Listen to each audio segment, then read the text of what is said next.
you all seeing the Zoom thing, or are you just seeing my slides? I'm seeing your slide. Okay, I'm cool, seeing cool. slide. Cool.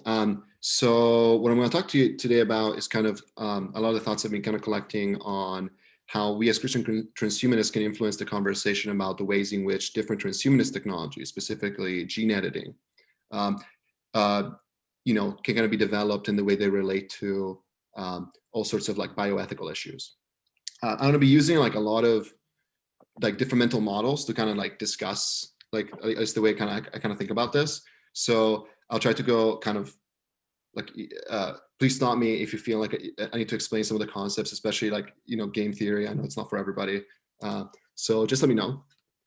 But the quote I wanted to start with is a quote from Foucault. I mean, I guess it wouldn't be a talk, from me if I didn't, fit in Foucault somewhere. The transgressive experience of the mad is so autonomous that it is not controlled by historical forces.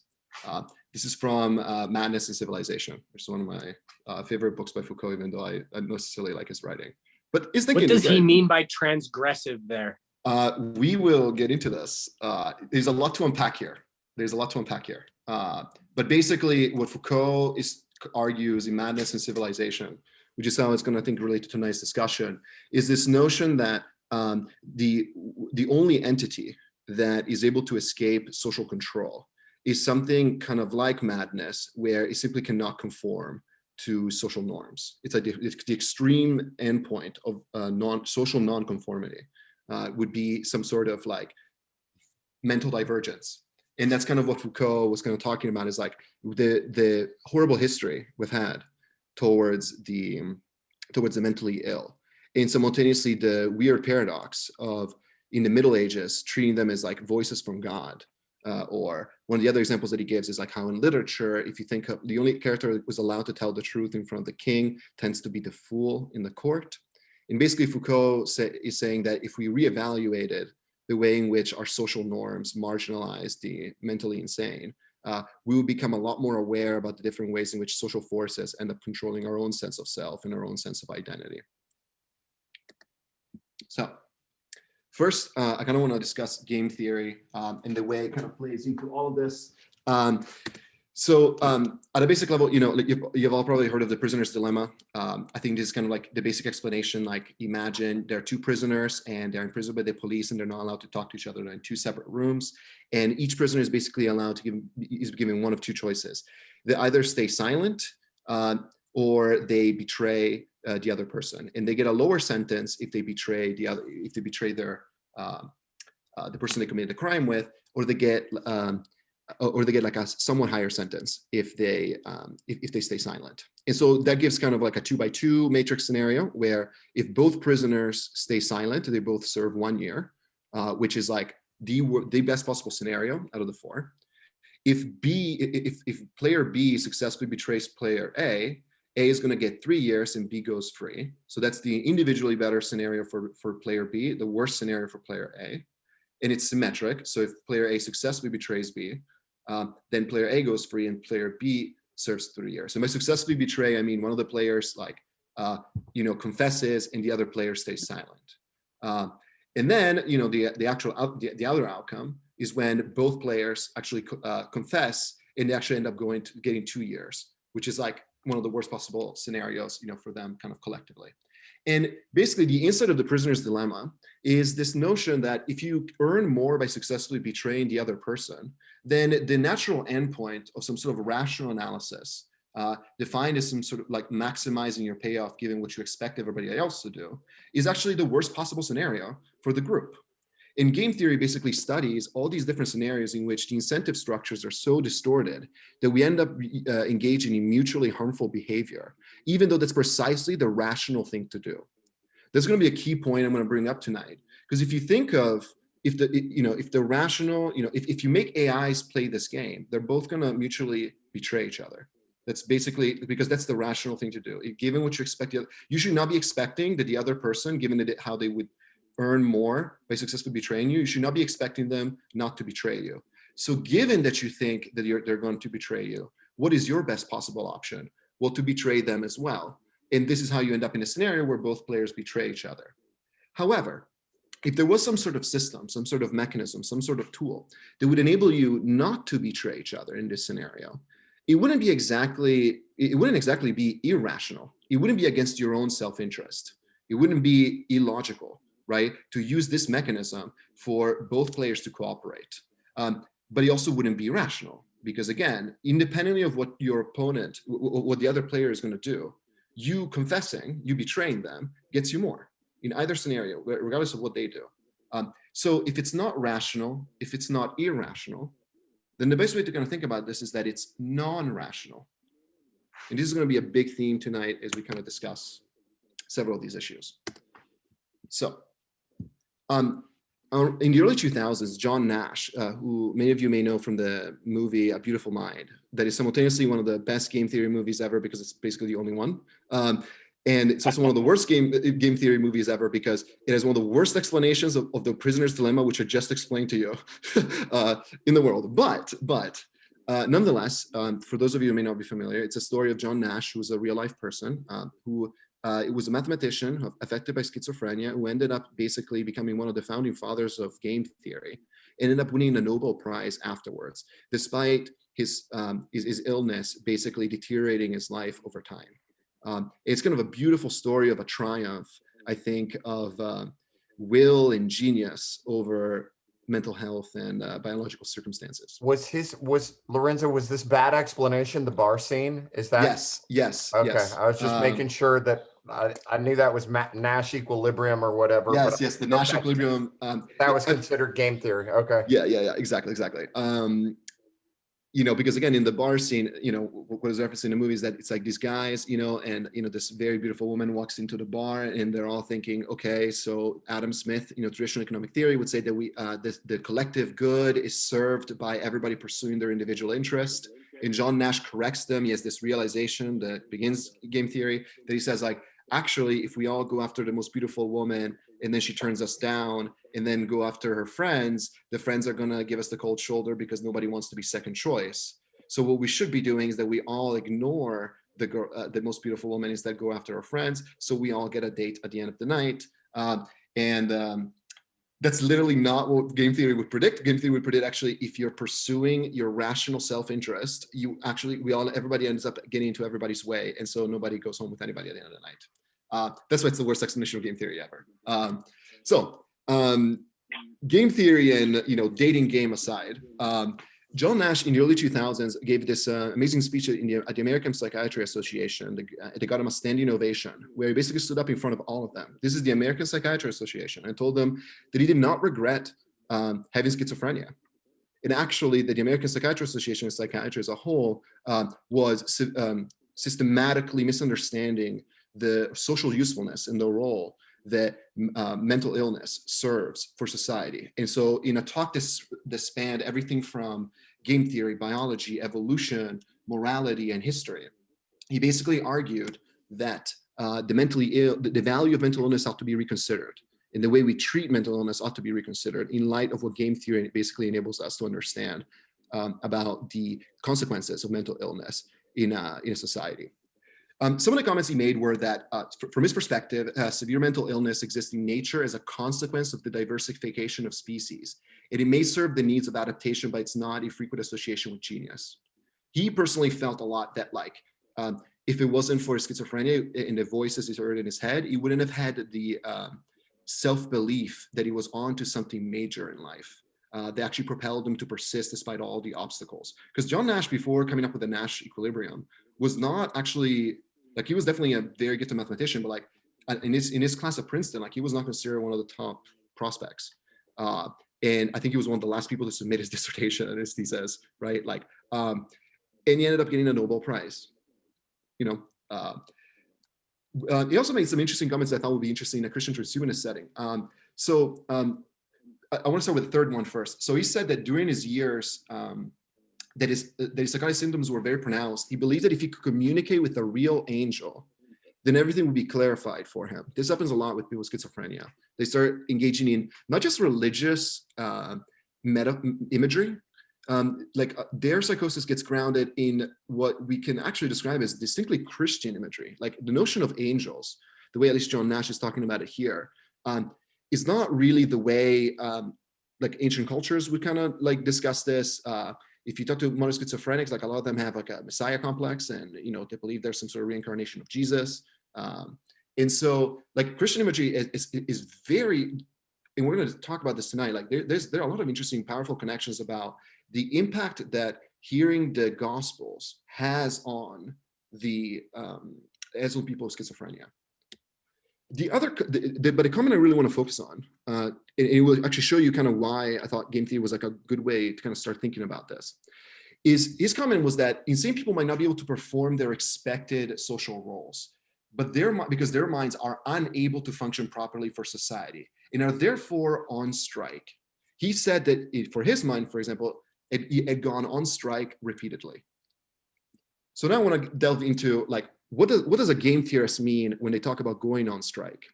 So if you think of a strike, it's a situation where like a large population of players is going against the system. That's normally the way these things are modeled, right? To gain better wages, to get better payoffs, just earn more, to improve their well-being, But the issue is that the system tries to eliminate this kind of, because it's a zero-sum struggle, right, between the system, the surplus captured by the system and the participants of the game, the workers going on strike.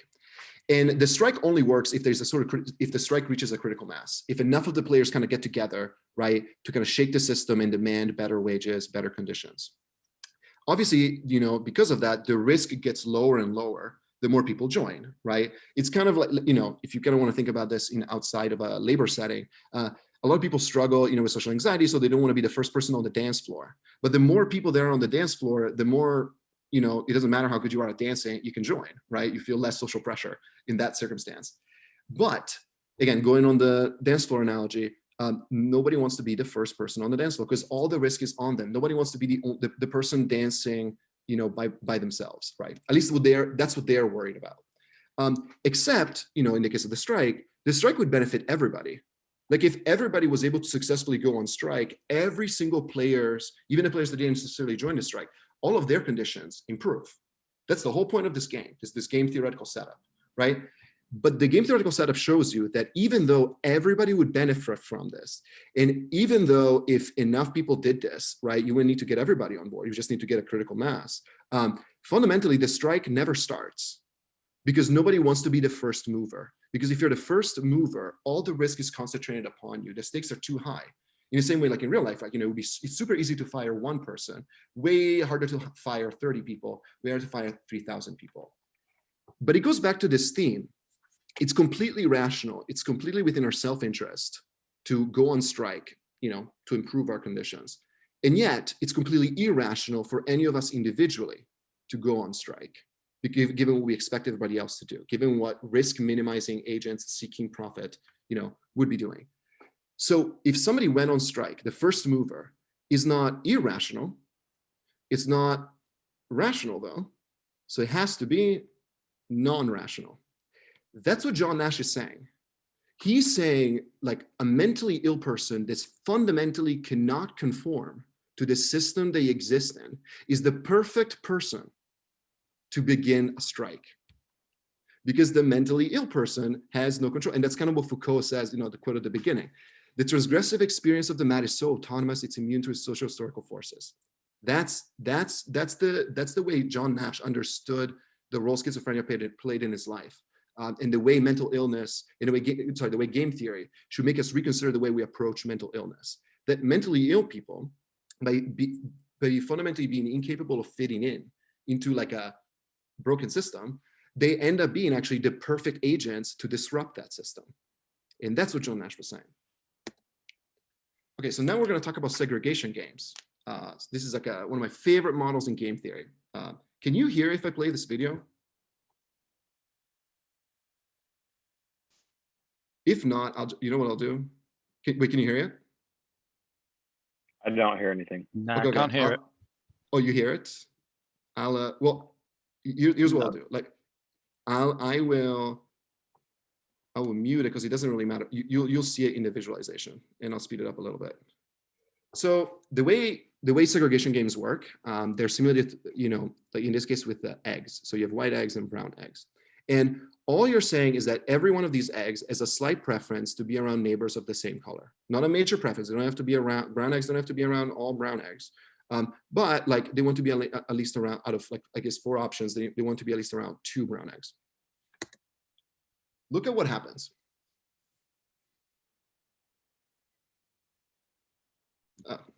Yes, Tim Harford, like, we don't care, just show us the eggs. Yeah, there it is. So you remove a couple of the eggs. So this is the way they get, oh, what?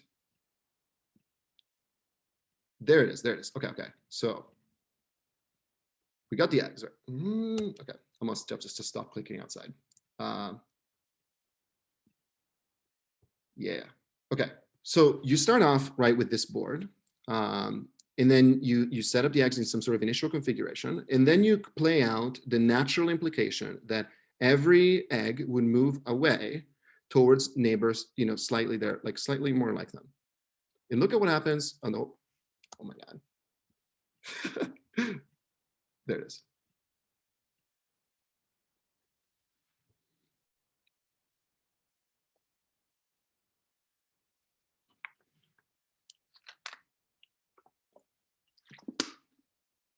Yes, so they don't want their brown neighbors to outnumber their white neighbors by more than 2 to 1.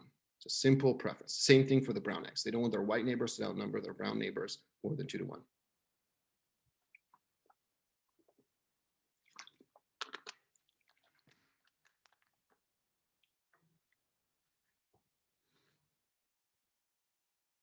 Look, the moment you just start carrying out this implication, they start completely segregating.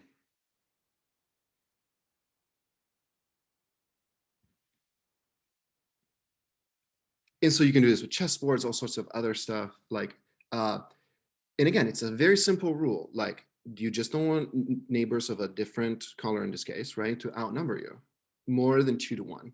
So we're not talking about like extreme racism. We're talking about like a very, very soft preference. And basically, unless there's some sort of like perfect initial configuration, the natural endpoint of carrying out this preference will be segregation, like the complete separation of kind of these 2 types of players. And so segregation games in game theory move in, like, obviously like Thomas Schelling was, I think, doing this in the 70s, right? So like race was like the big conversation, right? But segregation games apply today to like the way we think of housing and kind of what happens in gentrified neighborhoods. But a game theorist is not even approaching this in terms of race. These models don't exist to even talk about like racial segregation. This is any form. It could be like Republican and Democrat. It can be like political differences. It can be any form of kind of differences. The moment you have 2 populations with a slight preference for each other, where they don't want to feel outnumbered, the natural endpoint of them carrying out their rational will, their rational self-interest, is to be, to avoid being outnumbered, is complete segregation. So, unless a society is being 100%, here are a few observations about kind of segregation games. And again, like think about it kind of beyond the context of like racial segregation, think about it in terms of like political, think about it in terms of potentially like different faiths, like Christians and Muslims, for example, right? And so there are basically 3 major implications. Like first, unless a society is being 100% integrated at some point, there will be no reference point. So like imagine you go from a segregated state, right? And like somebody kind of stands up and says like, wait, actually, if we all kind of coordinate with this, we end up in a better world, right? Because all these segregation games, they're set up so that when the players are able to achieve a mixed, like a fully integrated state, they get a way higher payoff than when they're segregated.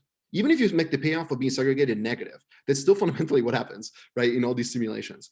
But imagine if the society has never experienced this, if the agent system has never experienced this, then they would say like, that's crazy. What are you talking about? Like in almost every configuration that we can kind of think about, we would be segregated. That's just kind of how nature is. Not only that, this is kind of the problem with game theory. Even if you make AIs kind of run these agent simulations, if you start to deviate from the system, the payoff is negative, right? Because you end up being outnumbered. Unless enough, it's kind of like a strike, right? Unless enough people decide to move, in a way that's counterintuitive, right? The people that move, if they don't reach the critical mass, get a negative payoff. And the people who stay get the positive payoff. So any evidence of kind of deviating from the segregated state would reinforce the notion that segregation is the better option.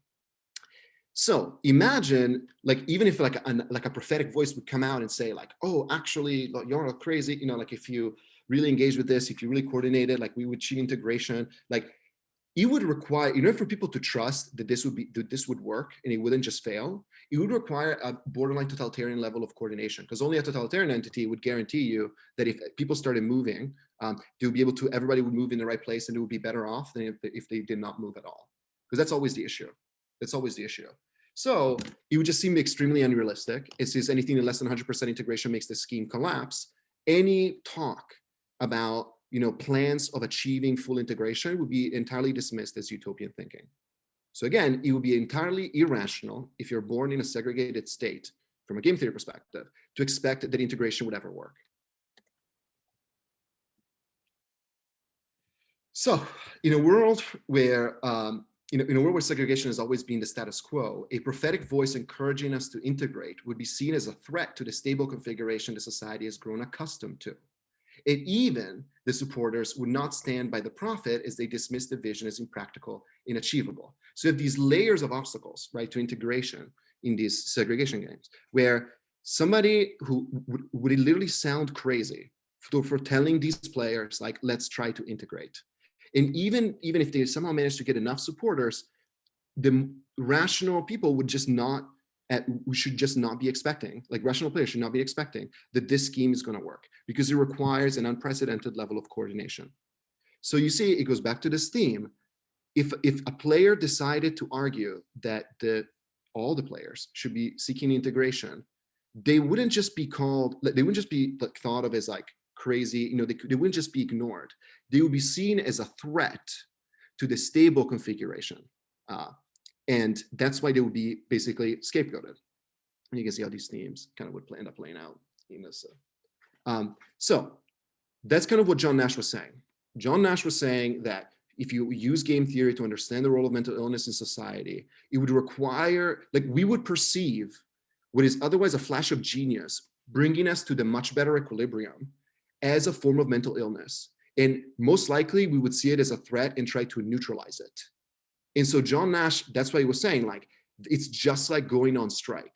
The only people that are going to go on strike against the reality that we've grown accustomed to are people that we would consider insane. So that's what John Nash was saying. So that's kind of the first part.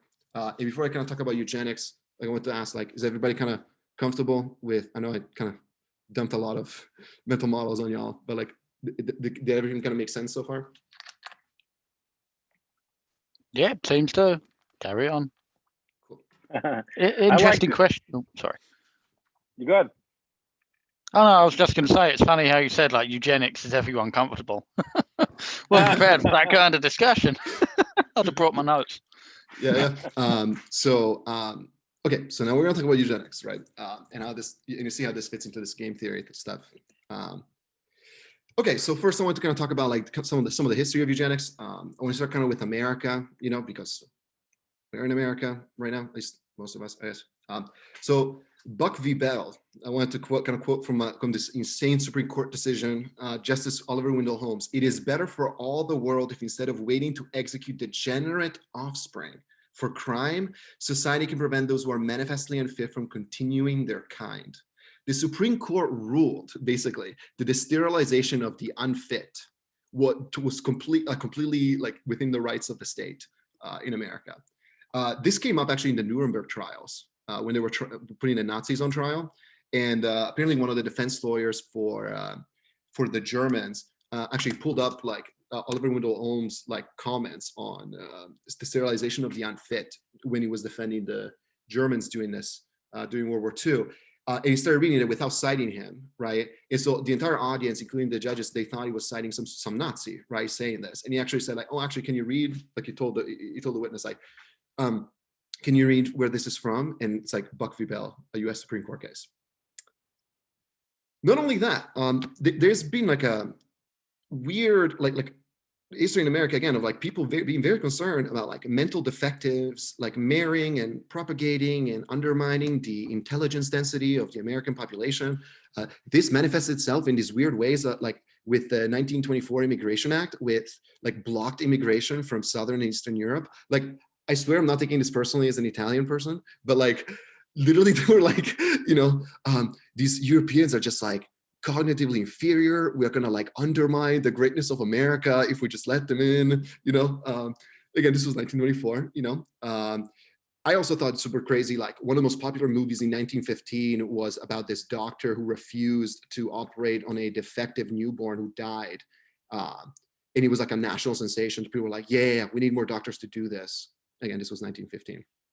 Now let's talk about the Nazi eugenics, because like part of what I want to do here, like today, is like I want to show you, because I've been reading a lot about this recently, the nuances of the spectrum of eugenics, because I think it's easy to think like eugenics is only something Nazis do. And what I want to show you today is like, no, like perfectly reasonable people can get totally caught up in it. And there are different kinds of eugenics. And it's in not understanding the subtlety, the subtle nuances is exactly how I think like we end up like focusing, like we end up reassuring ourselves that we're fine because we're not behaving like the Nazis, like literally killing children, But it turns out actually that many German textbooks were based on American ideas of eugenics, and Hitler loved it. He wrote letters to leading American eugenicists, for example, he told Madison Grant that his book, The Passing of the Great Race, was his Bible. So like, again, crazy enough, like a lot of Nazi eugenics stuff is like inspired by like a lot of this scientific, like a lot of these people were teaching like at Harvard. We're not talking about like fringe ideas. Like weirdly enough, again, there was like a huge wave of eugenics in the US at the time. And basically like, like this science, like this whole notion of like using science to justify eugenics, right? With this kind of cost benefit analysis is kind of what enabled Hitler to like initially kind of get people comfortable with kind of medicalizing and sanitizing, like eugenics, so it could be kind of palatable for like a mass audience. The story gets crazy because it's easy to think like it's just the Nazis doing this or, weird right-wing lunatics in America. No, socialists and communists were super into eugenics as well. So one example I thought was super interesting is, the 1946 Nobel Prize in Medicine moved to the Soviet Union and drafted this eugenic manifesto. And his idea was like, after the socialist revolution in America, real eugenics could like help Americans achieve the greatest state of being, because in a post-revolutionary society, Americans would truly be willing to subordinate their selfish reproductive desires for the common good. So a true comrade is somebody who lets the state decide, how to be, for some sort of breeding to kind of improve, egalitarianism, basically. And again, I'm laughing, I'm kind of dismissing it because obviously in retrospect it's super easy, but like, think about it. Like this was the opposite. Like if on one hand you had like this kind of like extremely marginalizing form of eugenics, the socialists and communists, their thinking was, no, it's egalitarian. Like eugenics will facilitate like the next level of egalitarianism because differences in ability and intellect perpetuate inequality in society. So the only way you can achieve a fully egalitarian society is if you equalize natural skills and, like in those kinds of. Quick comment. Yeah. I think what the Nazi or fascist version of eugenics and the socialist communist version of eugenics had or even have in common is that they're both authoritarian attempts at human enhancement. Yes. And I think that transhumanism should be recognized as standing in stark contrast to that. The human enhancement that transhumanists advocate is, I'm going to use a word that's sometimes misunderstood to only be right-wing, and that's not true, but it's a liberal or libertarian even version of human enhancement. It's a consent-based advocacy for human enhancement. And anyone who suggests that transhumanism is eugenics, I think we should strongly counter that we are not eugenicists in any way because we're not authoritarian in our advocacy. Fantastic. I'm so glad you brought that up. Part of literally what I thought hopefully this discussion could be tonight is us kind of talking about this, because I feel like, and then sadly, kind of as a sneak preview, I will kind of actually show how I wish it was as easy to just set up a libertarian framework to oppose like this kind of eugenics. And we'll see, again, it goes back to the nuances of the different ways in which eugenics can manifest itself. Just because you're not authoritarian and just because it's based on consent it doesn't mean that it does not end up in extremely problematic place. That's why I would say you're right that transhumanism emphasizes choice and free will and kind of this decision as opposed to an imposition. But I think Christian transhumanism ends up kind of requiring us to prioritize the marginalized to such an extent that we wouldn't let eugenics happen, even if it was voluntary. So let's talk about new liberal. What do you mean by that? I will. What do you mean by voluntary eugenics? I will give you an example in just a little bit. That's why. So the other form of eugenics that I kind of came across is like the neoliberal form. So here I took some quotes from John Rawls' A Theory of Justice, which I would otherwise I think is actually a great treatise of like moral and political philosophy. And yeah, like, basically John Rawls was thinking like, if you use like his difference principle, right, and the veil of ignorance, right, you would basically create this intergenerational form of like social optimization, where you try to distribute like, particular traits, whether it's intelligence or health, to maximize basically like to minimize the inequality in society and maximize the well-being of the worst off person. So again, this is very different. This is like an argument about it's a responsibility. John Rawls basically thinks it's a responsibility of the generation in the present to optimize the prospects of the generation in the future.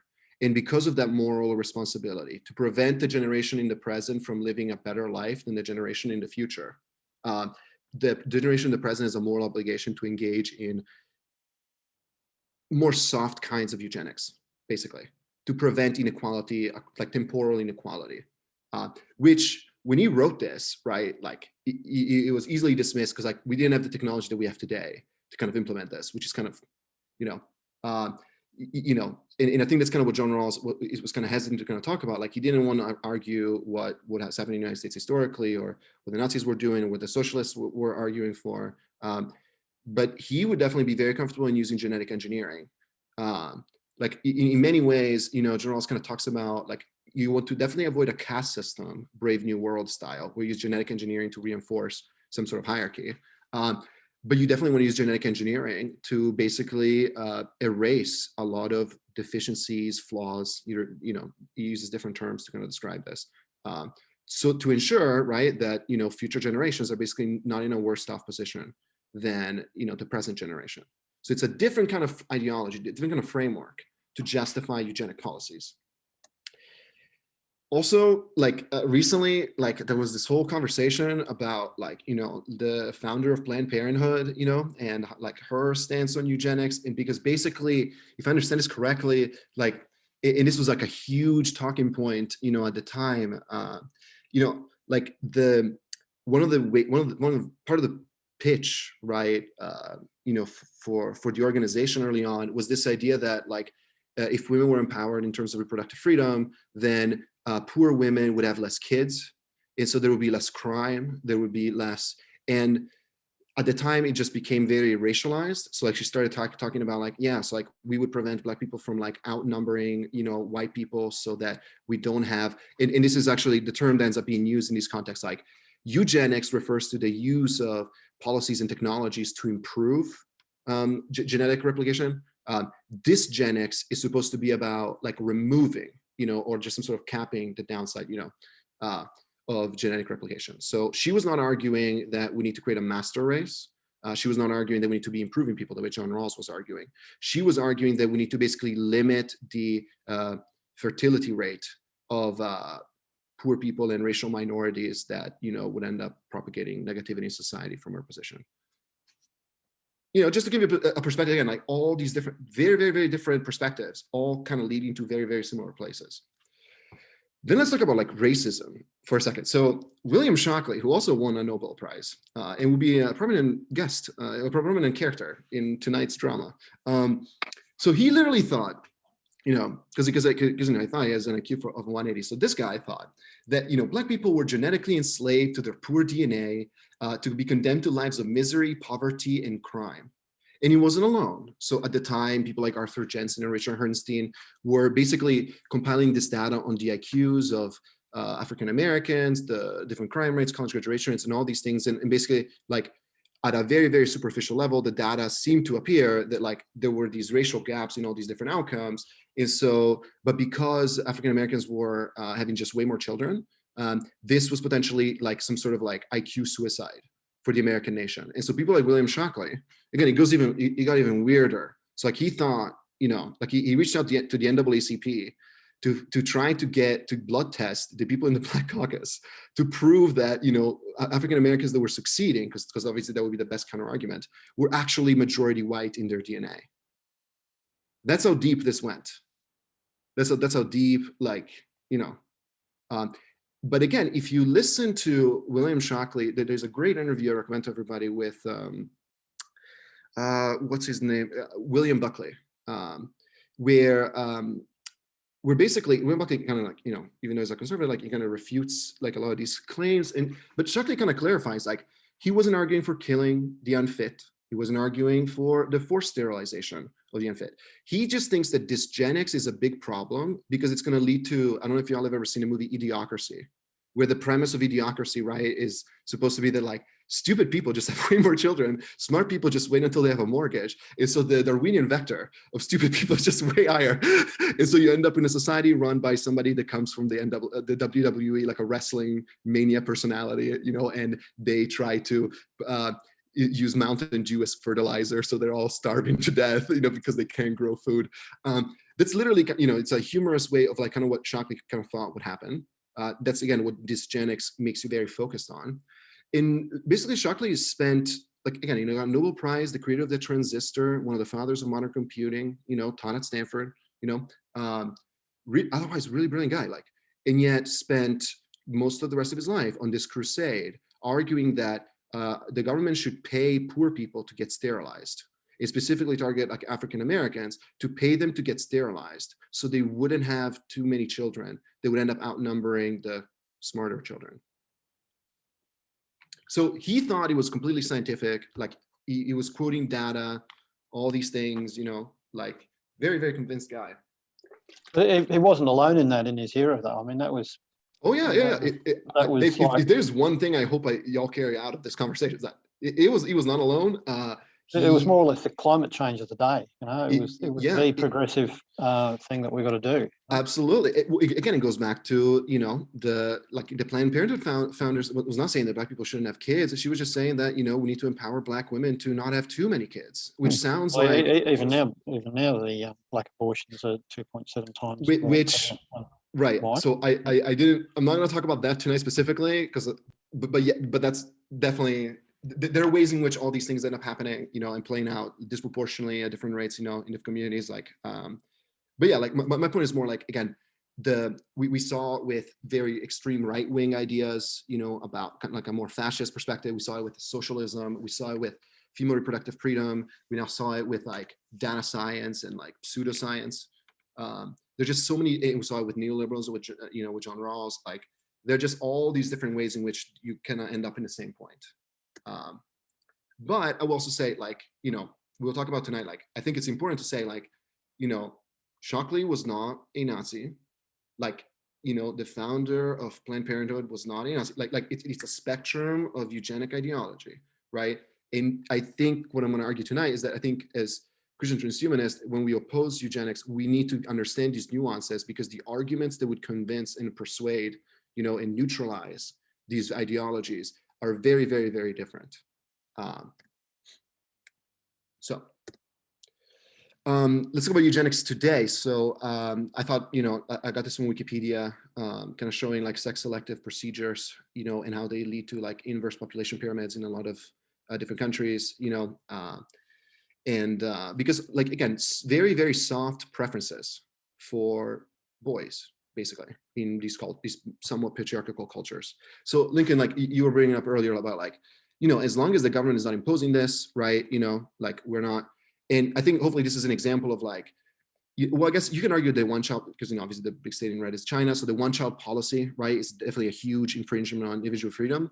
But if you think of India, right, which is, I think, number 2 in this visualization, it's not the government is actually mandating these people, you know, to have a preference for boys, right? It's just that in that culture, because of a mix of factors, right, in the environment, right? Like it just basically, there's a higher payoff in having a son, right, or having a boy than having a girl. And what ends up happening is that with modern technology, you can scan the the sex of the baby and then make a decision about whether to carry out that pregnancy to term or not. And none of these people are thought, I'm sure, like when they were making these decisions, because like it's the stakes are super high, for parents to making this decision. I don't think anybody thought like, oh, like the emergent consequence of our localized individual behavior is going to be like a soft form of like, exacerbating the sex ratio, and yet that's exactly what happened. Is eugenics the right term to describe individual choices? Well, again, that's why what I hope to kind of encourage in today's discussion is kind of thinking about individual choices can be bad. They can have bad consequences, and that alone doesn't suggest to me the applicability of the word eugenics. One of my concerns with the word eugenics is that it denotes something that we could make, a case for in some bizarre way. But given the history of the word, I think that we should use it exclusively as a label for authoritarian efforts at narrowly conceived visions of human enhancement, because there's so much negative sociocultural capital associated with the word that it makes no sense to try to make a good case for the word. Well, but that's why I'm trying to use it to kind of refer to problematic population control. Right, and I recognize you're doing that. What I'm wondering though is whether we might take that intent to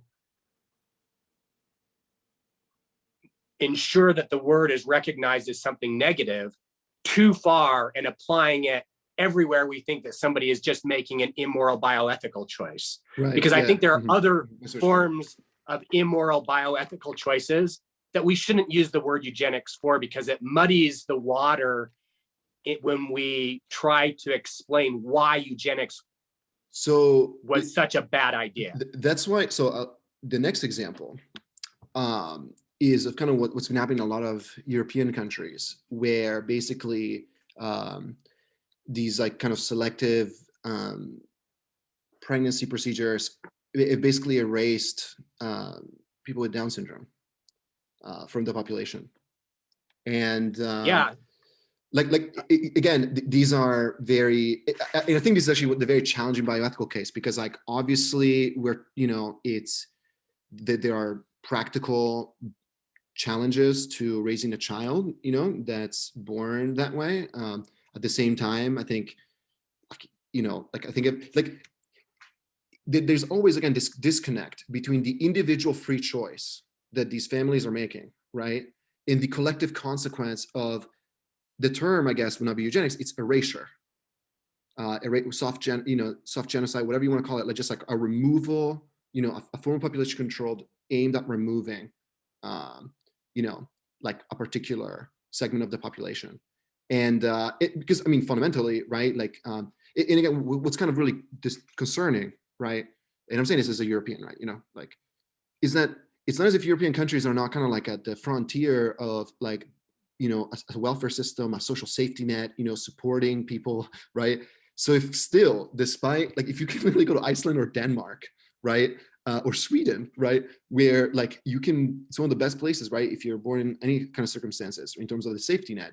And if the ableism, right, again, this soft preference into not having a child with Down syndrome ends up like systematically just removing an entire form of human existence, right? And again, this is not emerging from some sort of centrally planned thing.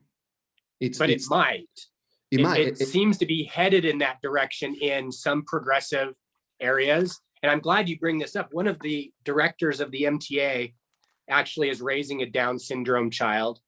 And when he and his wife chose not to abort that child, they received very horrible feedback, mostly from people with progressive political inclinations. Interesting. And I wouldn't call that eugenics though, but I would call it eugenics if those people band together and make laws to support their positions. Right, such as the right to do this. You see what I'm saying? Like creating a coalition to affirm the right to terminate a pregnancy of a child with Down syndrome, or to make it illegal to have Down syndrome children, which is what I've heard, and he received many arguments for. Right. Well, and I think, in many, I really don't want to make this, super political, right? Like, I want to really keep it to this kind of like philosophical angle, but like, it is this weird kind of situation where if you pass the law banning this, like preventing somebody from using a screening to make, a decision to terminate a pregnancy, it definitely goes against like a strong commitment, to a kind of borderline absolute female reproductive freedom. There's definitely kind of like a trade-off here, and because obviously, again, it's all very, very, very complex, because there are all these different ways in which, like obviously, if it's imposed by the government, it's very different. But then even the government, there's no neutral choice, basically, which is why I think it gets very fraught, in this area where it's just very hard, right, to. I think fundamentally most people don't want to take an absolute position one way or the other, but you do end up kind of in a situation where there's no neutral choice. So the government even not acting is fundamentally like making a choice that supports a particular direction of population development.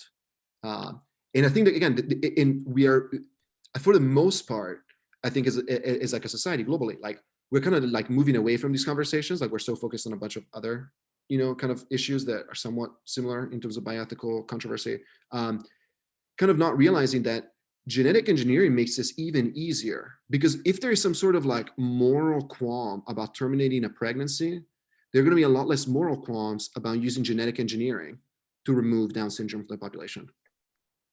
And so you see, that's why I don't think it's satisfactory to just engage in a framework, I think, that like, makes it about the pregnancy, when really like the genetic engineering is about to usher in a new era where we're going to have the technology to, on one hand, enable parents, right, to prevent the children from being born with leukemia. But on the other hand, it's the same technology that allows a parent to erase gender dysphoria from their child. Like, and I will talk about kind of, the transgender experience a lot, like, kind of later in this talk, but like, I think, Down syndrome is kind of like the canary in the coal mine of like, we assume that our moral intuitions will prevent a catastrophic kind of eugenic scenario, when that's kind of not what happens. So it requires kind of like a different bioethical commitment. I think another canary in the coal mine is the deaf community and cochlear implants. And I've had friends who, are from that community, which has a very strong culture and a lot of things associated with that, if you ask them, would you, if you had the choice to have a hearing child or a deaf child, I have friends who would say we would choose to have a deaf child, right? Because it would be someone who would be part of our culture, and cochlear implants kind of, work against that culture. And not kind of, they do work against that culture. And there's a lot of concern in the deaf community right now. Yeah.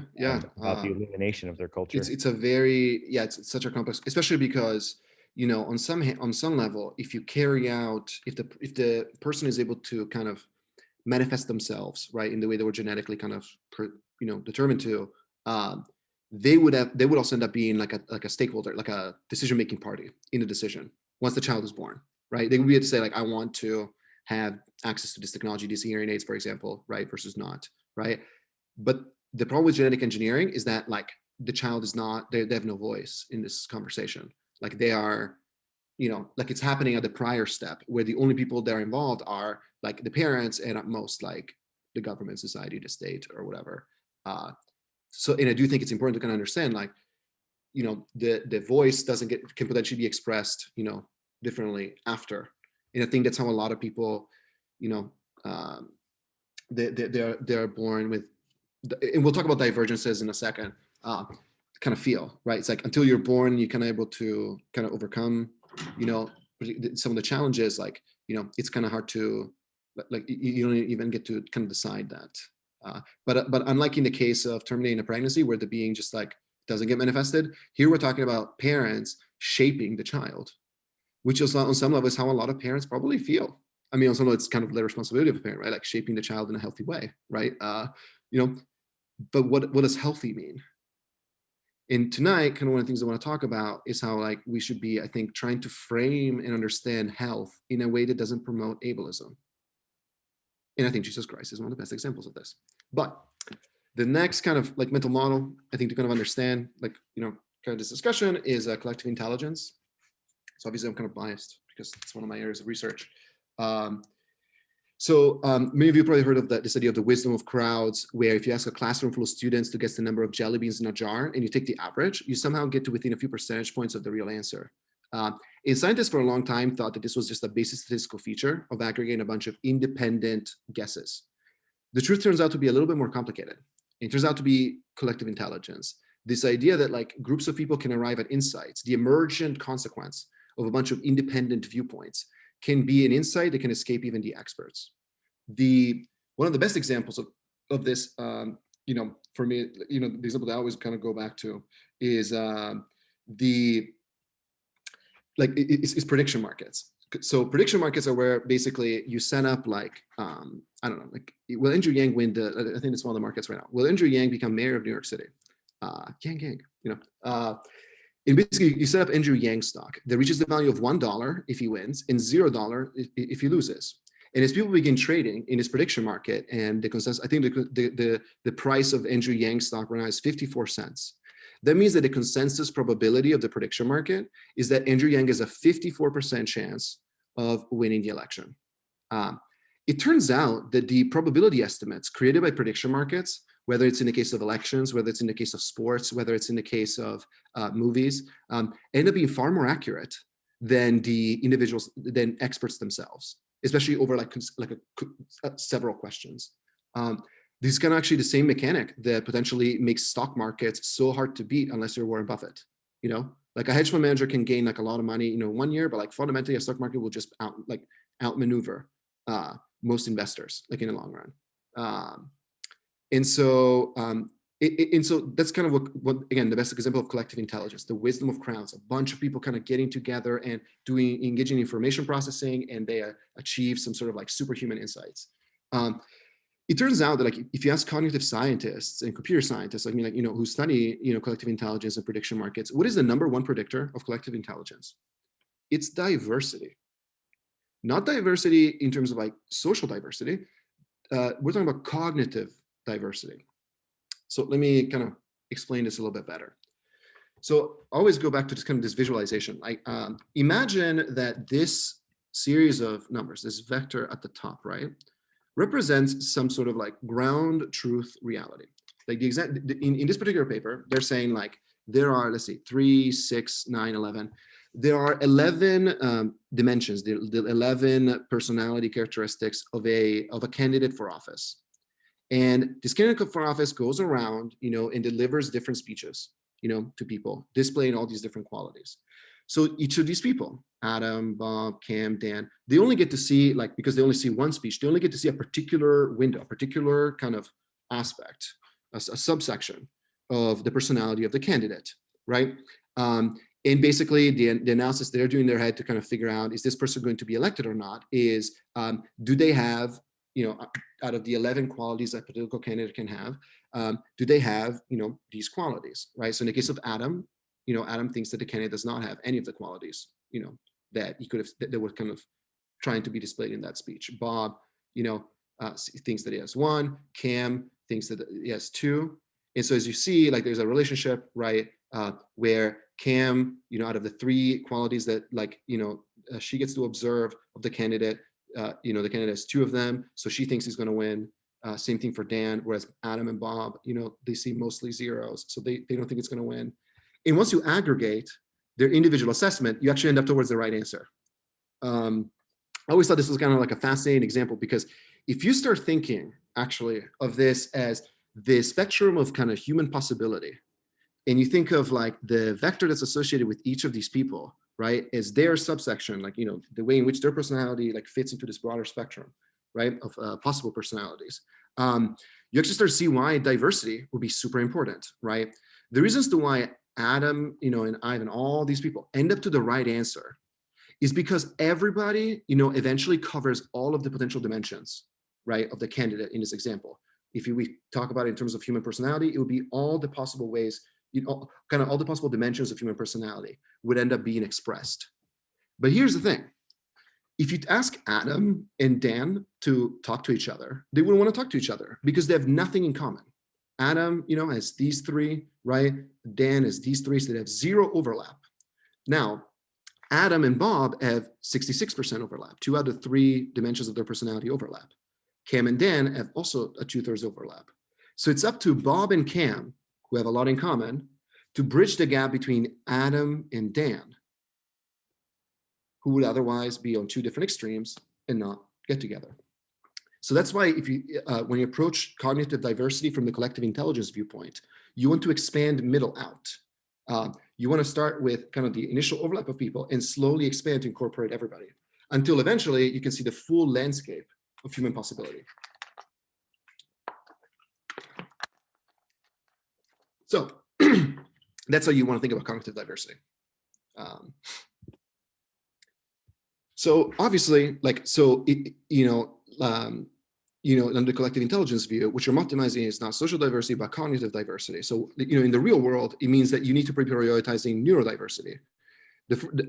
One of the best examples of this is like, integrating people, on the autism spectrum as, as part of your team or your society, right?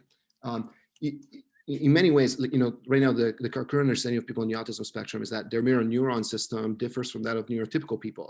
So that's why they have a harder time, for example, learning language, because we acquire language through imitation. But that's also why people on the autism spectrum are much more comfortable engaging a contrarian viewpoint, because they don't perceive social pressure the way neurotypical people do. And this is the example I give in the slide is Michael Burry from The Big Short. He made over $1 billion in the middle of the financial crisis by betting against mortgages when everybody thought that he was crazy. And he said that he didn't really have a hard time, holding this crazy ass position, and it turned out like later that he was on the autism spectrum. And we're only now beginning to understand the ways in which people on the autism spectrum can like enhance our understanding of the world. But that's exactly the kind of diversity, this neurodiversity that enhances collective intelligence. That's like directly related to the ability for the team to see something that other people don't see. The other big example of neurodiversity is gender variance. So this is Martine Rothblatt, the founder of SiriusXM and United Therapeutics, right? So she has, revolutionized both industries, both satellites and radio and pharmaceuticals. She's also the first openly transgender CEO in the world. And she's one of the richest women on the planet now. And we're only now beginning to understand the way transgender people perceive reality differently. So there was a study that came out 2 years ago, for example, showing that transgender people are not susceptible to most optical illusions. We don't necessarily know why, right? We can sort of pinpoint in mechanics, but like that's like a subtle, but like I think important way of like showing like, yeah, like perception, is radically kind of changed in the setting. But it can contribute so much to our understanding of the world. And we're so used to, I think, usually framing neurodiversity as like in terms of its downside. Like we gotta create, a society that's welcoming to people with autism. Like give them special teachers. We gotta help transgender people not, take their own lives. To transition as soon as possible. And we always frame in terms of downside, as opposed to I think what's actually the much more important thing, which is framing it in terms of the upside. Like if we don't have people on the autism spectrum, if we don't have gender variant people, we are fundamentally missing, we're reducing the cognitive diversity of our society to our own peril. And this relates to, again, the game theory section that we kind of talked about tonight. Neurodiverse people, are fundamentally not capable of conforming to particular social norms. And in the process, they expose social norms that we take for granted. Like, again, these subtle ways in which like we socially control like society, right? They actually can pinpoint to a much better world. It can potentially take us out of our segregated state. Again, expanding kind of middle out. But remember, like from the game theory analysis that we did earlier, like the first person going on strike has to be non-rational. right? And what is more non-rational than something like neurodiversity, where it's extremely maladaptive in all these things that we consider like basic, right? But it's actually extremely adaptive, if not outright necessary, to bring society to the next stage, to have that kind of the biodiversity that prevents stagnation in a sort of evolutionary progress. Again, that's kind of what John Nash was saying. That's kind of what John Nash was saying. And like, to me, the reason why all this is important is because collective intelligence is the opposite of eugenics, because it seeks progress through inclusion and diversity as opposed to exclusion and erasure. It's fundamentally using a radically different framework, where as opposed to trying to standardize everybody so that everybody can kind of fit into their environment, right? Collective intelligence is the opposite, like try to create the environment that accommodates a ever expanding like variety of different minds so that we can perceive the world differently, you know, and advance progress, you know, at all these different scales.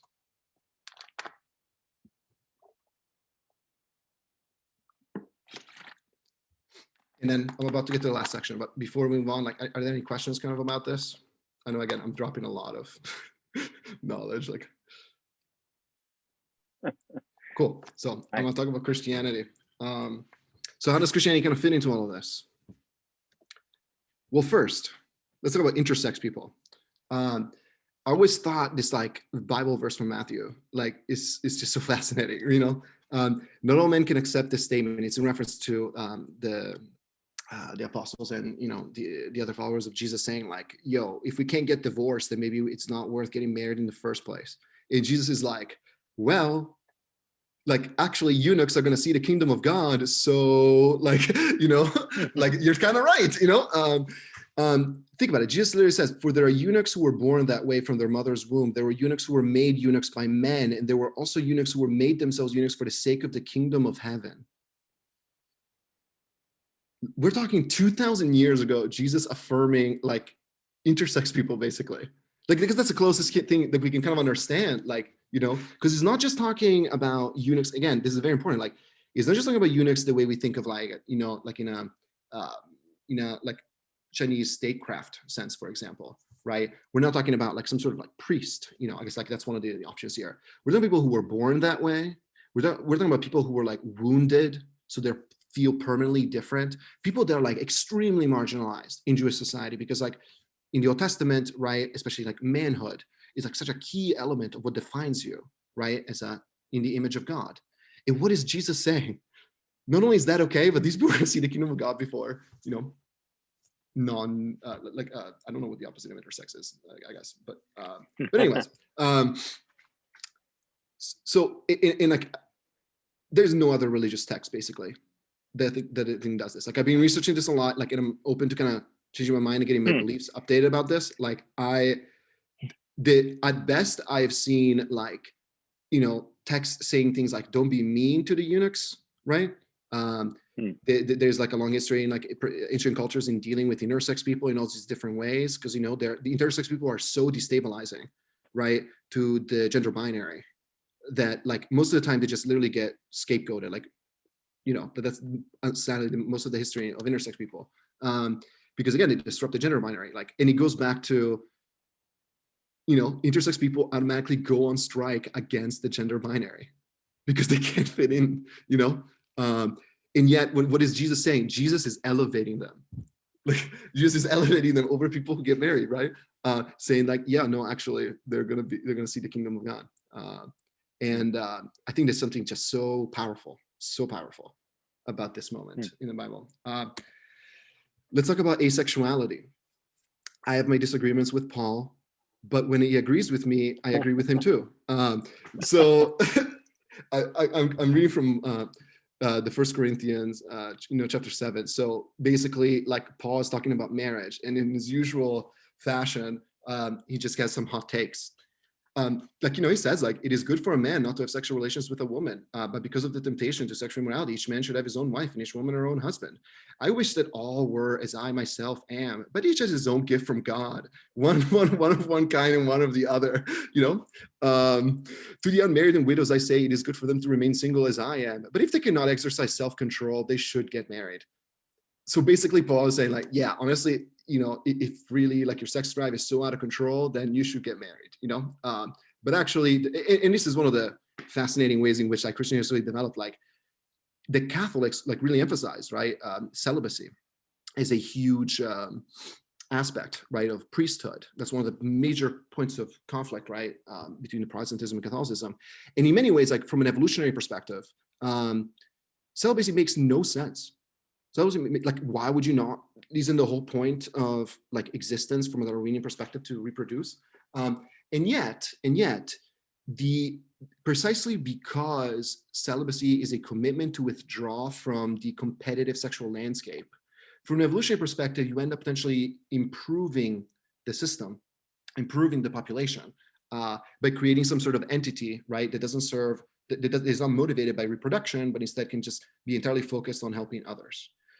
At a basic level, I always say like, it's way easier for like a medieval man to trust his wife going to meet a priest than to meet any other man. Because we're talking about like honor cultures, like, for the longest time, where like if women interacted, like with other men, by themselves, that was considered, like a huge problem, right? Because there could be potential, dishonor involved. And so how would women be able to go to confession? And so the priests, because of their commitment to celibacy. But here's the fascinating thing about this. In retrospect, we tend to read this in terms of celibacy, but that's kind of not necessarily what's happening here. Like Paul is not talking about a choice here. He's not saying, I wish all people chose to do what I did. He's saying, I wish that all were as I am. He's not talking about celibacy here. I think one of the ways in which we kind of read this is actually asexuality, one of the most invisible, I think, sexual orientations out there. And obviously Paul's not saying marriage is bad. He's kind of denigrating it by saying that it's for people who can't exercise self-control. But I think like what's fascinating about this is like, yeah, Christianity is kind of one of the only religions that somehow elevates celibacy to the highest state of being over family formation, which if you ask, I think most evolutionary biologists, like they would say like at best, the point of religion is to facilitate family formation. If you think of the Old Testament, or even just like other religions in general, like family formation is just like so critical. It's the most intuitive, rational thing in the world, right? And yet, like it's not irrational, right, to promote asexuality or to elevate asexual people, right? It's just non-rational because asexual people end up being able to potentially like kind of change the landscape, the game theoretical landscape of the society to bring about peace. Yeah, Lorenzo, I think an aspect of this, which you've kind of been pointing to, I think Paul's reticence about marriage and Jesus' reticence about marriage and early Christians' reticence about marriage. You see like early martyr stories where women are going to be forced into marriages with pagans, and they opt instead to be martyred, right? Like there's this, I think there's an aspect of it which is breaking out of a certain almost inescapable cultural matrix, right? It's not going on strike. Going on strike. Yeah, right. And for this context, it's not simply like, is it good or bad to be married? It's actually like, is there a way to be married that does not then involve you in all of these kinds of dynamics, right? And if we can't actually extricate ourselves from that in this particular situation, then the only thing is to go on strike, right? That some people are going to have to choose to just step outside of it altogether. And I feel my personal feeling is like the people, the women who made these kinds of choices, and later to become nuns and all these kinds of things, were often very inspired by Paul, because they saw this as a breaking of that kind of construction or that kind of constraint. Totally. And I think one of my, having grown up in Italy and stuff, like it's amazing to walk by the orphanages started, in the early days of the Catholic Church, and think like the way like the celibate or asexual people sublimated, right, their desire for family is by adopting the most rejected, like orphans, orphans. Yeah. And I don't think it's a coincidence. Like you don't see orphanages emerging in a lot of like other cultures where they focus a lot on family. The way they try to solve like orphans is like, by, again, I think the Old Testament is very indicative of, I think, what was happening in a bunch of other places in the Axial Age even, where, well, if your parents die, you go live with your uncles or your grandparents or something, like the push was for families to basically keep absorbing, family members that were kind of detached, right? Right. Whereas, what were the Catholics doing? The others were like, no, let's start let's start an orphanage, and protect. Because one thing I learned about recently is actually that one of the main targets for scapegoating rituals in most cultures is orphans, because orphans have no ties to the community, and so they end up being used in these rituals, right? So yeah, like, and it kind of fits in this idea of like going on strike, right? It's almost as if these gospels, the New Testament was really, really attuned to this dynamic, right? Which is kind of my point tonight. Then let's talk about demon possession, okay? I don't know why I'm always so moved by the story of Legion, because growing up, the way like it's always told, right? Like we always focus on, oh my gosh, there were so many demons, and Jesus like is so powerful. He just like exorcises all of them. I learned recently about one of the esoteric readings is that it's actually like the number of demons in Legion, and even the term Legion, and where he is, maybe an allegory for Roman occupation. But I underlined like a verse from Mark 5, that to me is actually just really important. It's what moves me every time. Constantly, night and day, he was screaming among the tombs and in the mountains and gashing himself with stones. He's hurting himself, right? Like he's self-harming. Like, and what are the people in the community doing? They're so terrified. They're so terrified. Like they push him away, because that's what people did back in the day, right? And what does Jesus do? With courage, with courage, love, and forgiveness, like he is not afraid of Legion. He exercises him so he can liberate the person that's possessed, and he becomes like, like I guess the end of the story is like he becomes like a major evangelist for Jesus. It is this interesting theme in the Gospels where like the only people that can recognize Jesus as the Son of God immediately are the demon possessed. Which is so interesting. Like sometimes it's bad, as in like the demons are scared, right? But there are a lot of times where it's good and amazing, right? Like because it kind of goes back to this notion of the transgressive experience of the mad is so autonomous that it's immune to historical forces. When you're fundamentally not able to fit into the social forces that control us, your perception is free enough to notice really that Jesus is not just another rabbi, but he's the Messiah. But here's to me like the most important example: Mary Magdalene. Who is the first person that sees Jesus resurrected? It's a person who used to be demon possessed. 7 demons, 7 demons, right? And like she's the one. She's the only. Well, I mean, there are a lot of women that are not referenced by name, I guess, right? In Jesus's among Jesus's like primary followers, but Mary Magdalene like is not just like someone who was following Jesus. She is like the person who across all 4 Gospels, she's the person who sees him resurrected for the first time, and she was demon possessed. So if we understand the context in which this was happening, like Mary Magdalene was going to be probably drowned to death because she was like bringing dishonor into the family. She was bringing chaos into the community because the presence of mental illness, right, demon possession, the way they interpret it, right, like is so destabilizing. And it goes back again to what John Nash was saying. John Nash was saying is like, yes, the presence of mental illness is destabilizing. It's why we react eugenically to a lot of these situations where you would erase a lot of these like what we consider to be illnesses.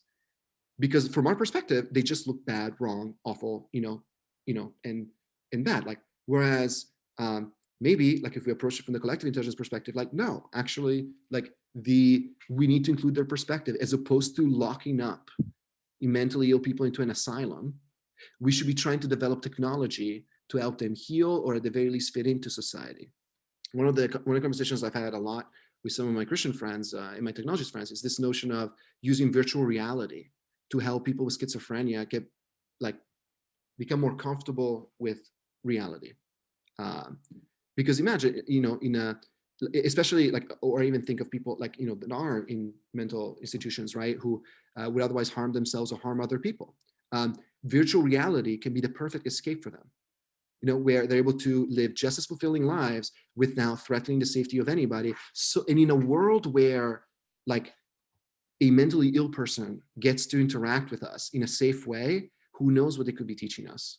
Who knows how they could make us reconsider like everything about the world? And that's why, a collectively intelligent Christian bioethics, I think, kind of operates on these 4 principles. First, the best algorithm for progress is not kind of this continuous optimization, that I think we can associate with eugenics. It's the opposite. It's prioritization of the inclusion of the marginalized. Like, it's about literally, if we are looking for ideas not to make society better, it's not about, again, think of the Old Testament, like improving families, right? Parents shaping their kids better, to progressively get better, more up for God, like further kind of embody, some sort of like perfect state. Like, no, it's the opposite. Like, we need to go to the periphery. I love the way Pope Francis puts it, like, always be out on the periphery to look out for that lost sheep. Because Jesus literally says this. It's like, even though logically it's like, well, if you have 99 sheep, right, like you can kind of ignore the other one, because like, it will be irrational to care that much about the 100th sheep, right? Like, you got to take care of the other 99. And what is Jesus saying? No, that's literally not, even though it's the perfectly rational response. It's the perfectly rational response. It's like, well, if 99% of us are okay and we need to get to where we need to go, it's okay to leave people behind. And what is Jesus saying? No, it's not okay to leave people behind. And I think actually it goes one step further. It's like, I think the best world is where we don't just not leave people behind, but look at the back of the bus, look at the people that have been left behind, and bringing them together with us, right, to discover the ways in which we can make society better. So that's, I think is like the first principle. Secondly, I think we have to approach mental illness as a source of nonconformity. I'm not out here saying like, psychiatry is, BS, like we need to not medicate people with depression. That's not what I'm saying. But what I'm saying though is that we shouldn't be over medicating people just because they make us uncomfortable. We shouldn't be looking at mentally ill people and automatically try to neutralize them as a threat, because that's what people were doing in Jesus's time. Like, and a lot of times I think the current paradigm in pharmacology is oriented at neutralizing people, right? So they stop kind of being a problem. Where I think like the story of Legion, it's the opposite. It's like, heal them, whatever healing means in their context. Actually heal them. Go one step further. Don't be satisfied with just sedating them so they're not a threat to you. They're not kind of disrupting the current social order. Instead, try to figure out a way to help them, like, and notice, like, I really want to make this clear, like, it's not about reintegrating them into society so they fit what we think is right. Legion was self-harming, like, instead, I think it's much more about like, no, help them no longer suffer and see what happens. And I think this actually is very relevant in many ways to gender variance, because for such a long time, even well-meaning psychiatrists, like their framework was, like gender dysphoria is a mental illness. So we're going to use therapy and medication, right, to help you become comfortable with the biological body you were born into. In retrospect, it looks like a massive blunder based on what we know today about the science, right? Like, but like, including transgender people doesn't mean creating medication, creating technology, right, to reinforce the gender binary. It requires us kind of reframing our social understanding of things, right, so that they can actually take medication that helps them heal and contribute to society in whole new ways, like Martine Rothblatt does.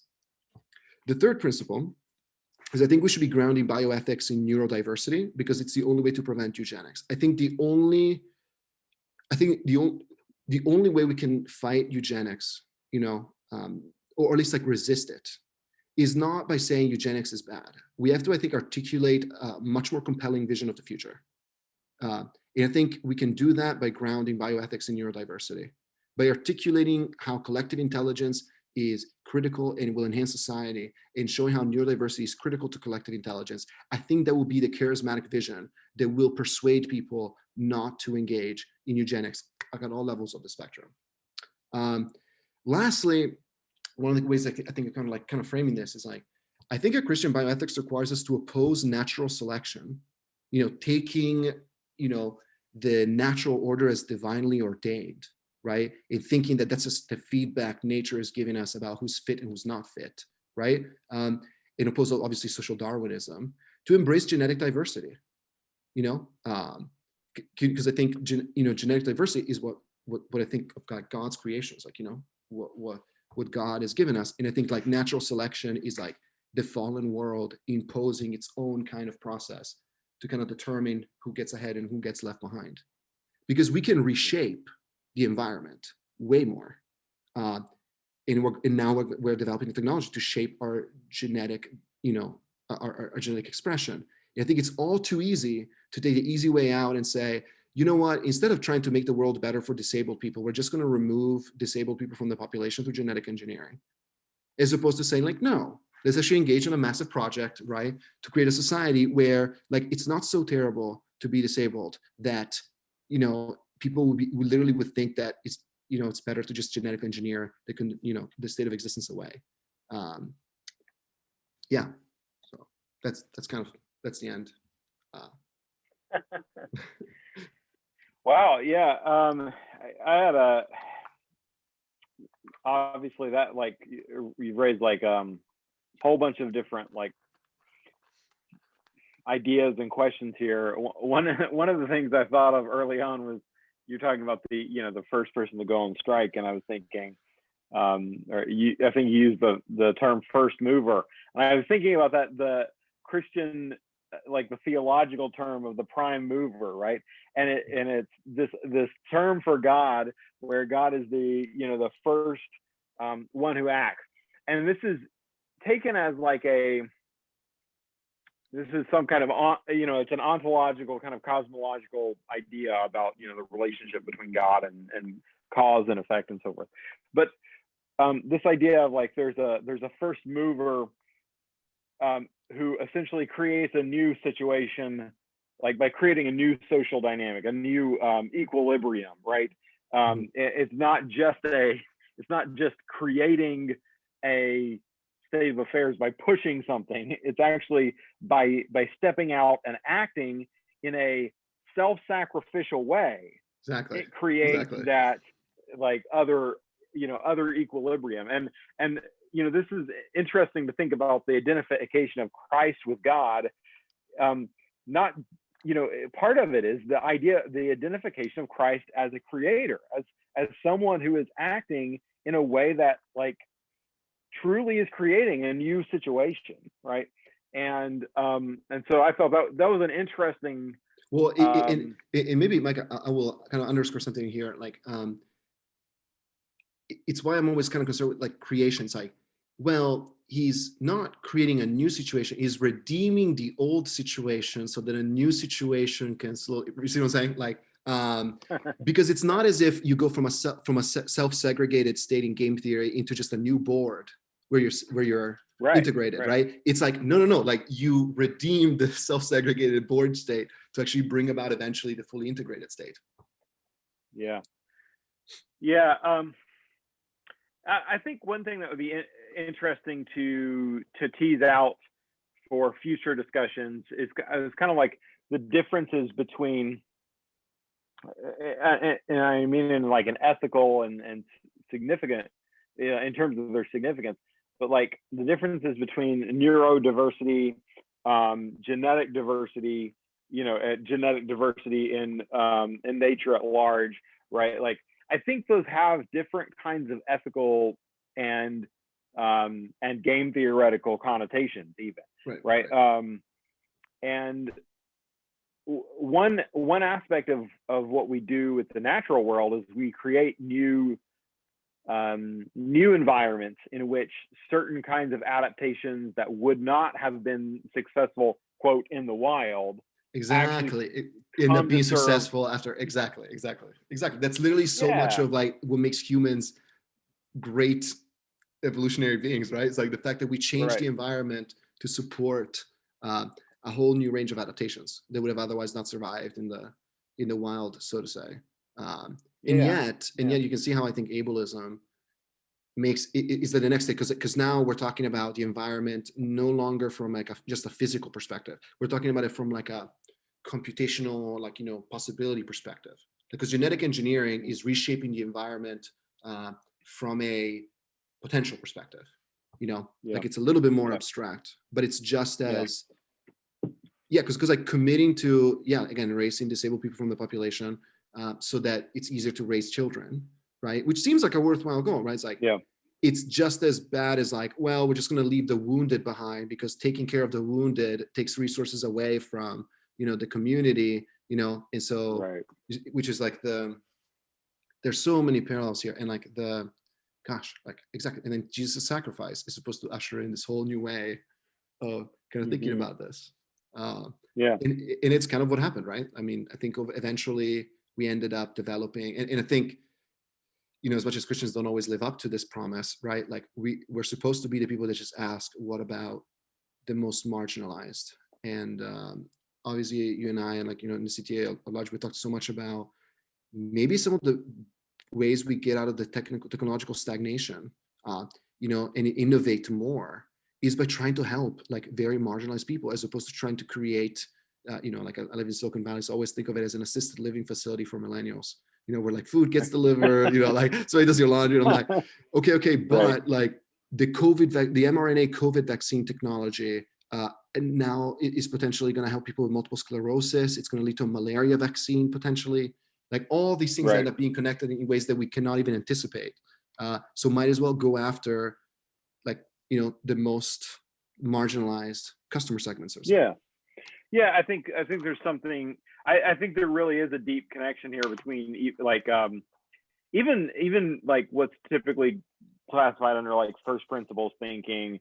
Like there is the difference between optimizing what, like the top 1% of experience, and then going to the base level of experience and working on the infrastructure and saying, like, how do we actually, like, this really fundamental problem, how do we actually change that, right? That creates it creates a condition for radical disruption, but I think it also creates a condition for like bootstrapping, essentially, like something like that. And so you've got a like this other area where like exponential dynamics can kick off. I just wanted to, like, I know we've got a few other people on the call who might have questions. If anyone wants to like throw out a question or comment, just want to I didn't even see the chat. Take that invitation. I think everybody should be able to unmute yourself. I think they have that. So jump in if you'd like. The mystical function of Christian celibacy is to focus on divine eros instead of the divine and physical eros of the world. Oh, yeah, James. I think that's a great point. Wasn't sure how relevant that was, but I thought it worth mentioning because I kind of came into transhumanism from the mystical angle and the old Christian occult tradition of the Grimoires, where their aim is parallel to science of the day, where science was trying to lift humanity out of the consequences of the fall by uniting it to what they considered to be nature, the sum of everything that could be thought. The occult tradition and the mystical side of things was about deification through the sacramental life of the God-man, like Jesus Christ himself. And that kind of led me into thinking down a transhumanist path with it. And to my mind, that notion of eros, like passion, desire, being the creative agent, would be a very helpful thing to bake into the groundwork of Christian transhumanism. I just think it could be a leading principle going forward, as it has been all these years anyway, really.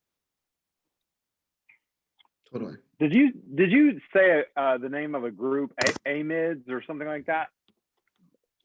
I don't think I did, but I probably would in any other circumstance. So, yeah, not on this occasion. On another one, I definitely will. I'm just curious, like the history of, I don't know, you know, I'm very much interested in the history of the era of the scientific revolution, the way people were thinking about the fall at that time, the okay, kind I of see. adjoining, like, you know, there were these like different traditions, different ideas going on. There were, you know, magical ideas, you know, scientific ideas, religious ideas, all kind of in this dynamic, trying to figure out, like, tackling these kinds of problems from different angles. So I'm just very, very interested in that kind of stuff. I'm a big fan of Roger Bacon in that regard, because it's kind of an odd one, because he explicitly dunked on what was then considered magic with symbols, incantations and the rest, but he did concede that humans have natural abilities that we'd call paranormal, that he thought came as a result of our evolutionary system as hunter-gatherers, which was actually surprisingly well understood by him. And taking it in a more modern direction, we could say that we could give ourselves those abilities now, and the uses for which he said we could use them then could actually be done now. And that's to give ourselves a more, how can I put this, a more wider way of mentally thinking. It's kind of like a hive mind that he was getting at, but it's more using technology to ingratiate ourselves. Yeah, collective intelligence, augmented reality, that kind of stuff. We could give ourselves those abilities that they were seeking in the old magic books and just make them technological. Well, isn't the quote, I think maybe Arthur C. Clarke, like any sufficiently developed technology is indistinguishable from magic? Yeah, good old Clarke tech. That's a good concept. It really is. Yeah, it makes much more sense than he realized, I think. Well, and I always think about, you know, and obviously there's so many layers to like what's happening in the Gospels, right? But like one thing I totally feel is like, especially because, okay, if Jesus was the only entity that could like heal the sick, right, then it would be one thing. It's just God, you know, flexing, you know, to exert his authority or something, you know, like, and be merciful. But that's not what's happening. Like Jesus somehow gives the power through the Holy Spirit, right, to the apostles to do this as well, right? And like as an allegory, right? It's like, I feel like, yeah, like, so I mean, it's not just God, you know, that's doing this. He may be the first one to show you how, but like, one of the consequences of the Holy Spirit needs to be what feels like supernatural power. You know, the last Adam, the new man, like the first of a new kind of creation. Right. To be, and I think about how, like, you know, the apostles can also demon exercise in Acts. You know, so I think, like, you know, it's fascinating from that angle. And to be able to be like, okay, so like, what does that mean? That they're not afraid. Well, first thing, they're not afraid. That's always the big thing. They're not afraid. And then they heal people that are being exploited. I always think of that little girl, you know, that's like supposed to be able to tell the future, which again, isn't that a fascinating, like she can tell the future. She can literally see the future. I think that's a very on the nose kind of reference. Like, you know, and usually, at least for me growing up, like I always hear these things like dismissed as like, you know, like some sort of like supernatural, you know, kind of pagan kind of understanding of pre-science, you know, versus like, well, what if she was kind of seeing the future? You know, what if that's kind of, or at least like some sort of alluding to the potential for like division, right? Because again, it goes back to the transgressive experience of the mad is so autonomous, it's immune to historical forces. So she can see things that are obvious to, like, you know, in retrospect, if you're just outside enough of the system.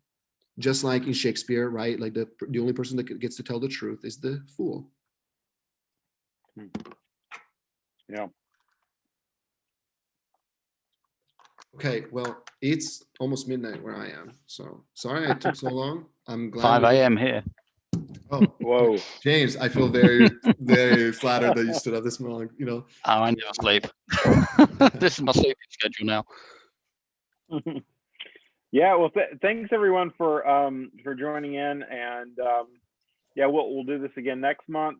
Topic to be announced. We've got our CTA board elections all this coming month, so be sure to participate or nominate yourself. or someone you think would be good to kind of take a more leading role in the community. So yeah, definitely consider participating in that, and hope to see you all later next month, if not sooner. Good night. Thanks, Have a good night, Lorenzo. everyone. Good night. Take care.